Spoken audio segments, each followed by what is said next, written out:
और मैं यहाँ का पूर्व स्टूडेंट रह चुका हूँ और मैं अभी इंडियन आर्मी में पोस्टेड हूँ। और हमारे गार्जियन स्वरूप अजीत सर, कमलेश सर और सारिक सर हैं। उन्होंने हम लोगों के जीवन में बहुत कुछ दिए हैं। मैं भी आप लोग की तरह ही यहाँ से 10th करके ही गया है। और जब मैंने यहाँ पे आया था शुरुआत में तो 7th क्लास से मैं यहाँ पे एडमिशन लिया था।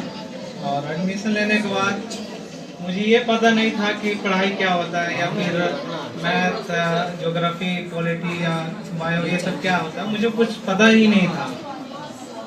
तो जब से हमने सीनियर कोचिंग को ज्वाइन किया था तो तब से कुछ ना कुछ सीखने का प्रयास ही करता रहता था और मिलते ही रहता था। बस इतना ही करते थे कि जितना हम लोगों को होमवर्क दिया जाता था और जितना सर हम लोगों को बताते थे उसको हम लोग मतलब ईमानदारी से मेहनत करते थे। ये नहीं कि होमवर्क पूरा किए और मतलब सर के नज़र में बचना है कि सर हमने चंद्रशेखर सर और पूरा कर लिया, इतना नहीं करना था हम लोग को। जो सर हम लोगों को देते थे उनको पढ़ते थे और जो नेक्स्ट टॉपिक सर पढ़ाते थे उनको फोकस करने के अलावा जो प्रीवियस मेरा टॉपिक था जो हमें पढ़ा दिया जाता था उनको भी साथ साथ में हम लोग रिवीजन करके चलते थे। एक मन में डर बना हुआ रहता था कि अगला टॉपिक पढ़े तो कहीं पिछला टॉपिक भुला नहीं जाए, समझ गए। तो इस तरह से हमने मेहनत किया, सर ने भी बहुत हम लोगों को सपोर्ट किए पढ़ने के लिए। उस चीज़ को लेकर आज तक मैं बहुत आभारी हूँ। और मैं तो यही कहूँगा कि जितने भी स्टूडेंट हैं वो मेहनत करने से पीछे नहीं हटिए। जितना हो सकता है जितना मतलब 24 घंटा तो मेरे लिए भी है और 24 घंटा आपके लिए भी है।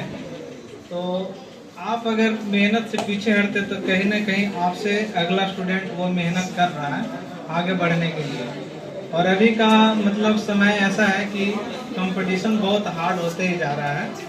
तो आप सोचिएगा कि हम 10th है 12th है पहले कर लेंगे, उसके बाद कंपटीशन की अलग से तैयारी करेंगे, ये बहुत मुश्किल हो जाएगा।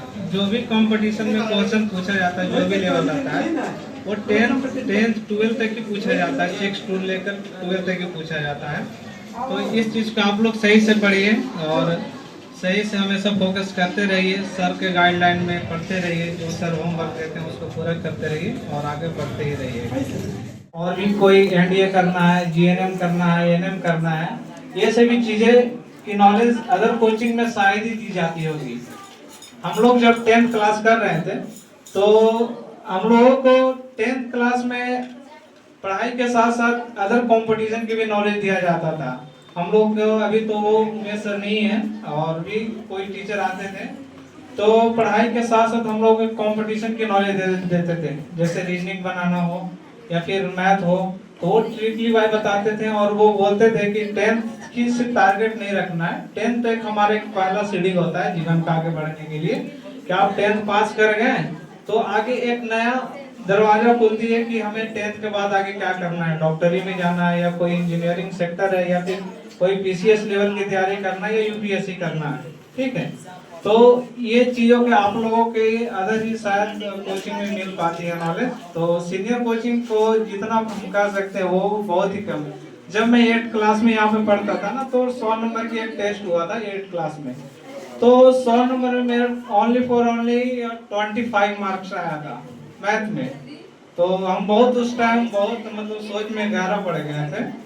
तो उसके बाद सर जो बताते थे हमको, हम लोगों का मैथ बाबू सर, अजीत सर और उमेश सर, तो लास्ट में हम लोगों को मैथ तो पूरा खत्म अजीत सर ही किए थे। तो इतना मैथ वो देते थे हमें बुझाता नहीं था कि कैसे बताएं, लेकिन वो जो बताते थे ना उनको हम बार बार प्रैक्टिस करते थे और प्रैक्टिस इतना करते थे ना कि वो मैथ का आंसर याद हो जाता था। एक भारती भवन मैथ है, एक बीटीसी मैथ है। तो बीटीसी का मैथ इतना बना दिए थे भारती भवन कंप्लीट होने के बाद, वो क्वेश्चन बोलते थे तो हम लोग आंसर बोल देते थे। जैसे मेंसुरेशन हो गया या हाइट एंड डिस्टेंस हो गया, ऐसे भी सवाल आते थे। हम लोग चैप्टर वो बोलते थे तो हम लोग सर हंस को बोलते भी थे कि तुम लोग सोल्यूशन तो करो, खाली आंसर बता रहा है, ठीक है। तो आपको इतना मेहनत करना है, ठीक है ना। टारगेट नहीं रखना है कि हमें क्या जो सर दे रहा है वो, आप जब एग्जाम पेपर में बैठेगा ना तो आपको सबसे पहले मार्क करेगा वो टाइमिंग का, जो आपको टाइम दिया जाता है ना वो चीज आपको सबसे ज्यादा मार्क करता है, ठीक है। तो आपको बनाना है, इतना रिवीजन करना है, इतना रिवीजन करना है वो चीज़ क्वेश्चन आपको माइंड में छप जाए। और आर्ट्स में बबलू सर हम लोग को पढ़ाते थे हिस्ट्री, ज्योग्राफी, पॉलिटी और ये इकोनॉमिक्स। तो हम लोग इतना होमवर्क लिखाते थे, वो जो याद करने के सब्जेक्ट बन देते थे, हम लोग नोट्स की इतना इतना मतलब रट गए थे ना कि जो हम लोग पब्लिक हाई स्कूल रानीगंज में पढ़ते थे, तो वहाँ पे सवाल किया जाता था सबका टॉपिक पढ़ाने के बाद। वो जैसे ही चैप्टर खत्म करने के बाद वो सवाल करते थे, तो हम लोग सिर्फ बोलते थे मशीन की तरह जो आंसर होता है। तो इस चीज़ को आप लोग सही से पढ़िए और सही से हमेशा फोकस करते रहिए, सर के गाइडलाइन में पढ़ते रहिए, जो सर होमवर्क देते हैं उसको पूरा करते रहिए और आगे बढ़ते ही रहिए। और बहुत बहुत धन्यवाद सर, आपने इतना बोलने के लिए मौका दिया।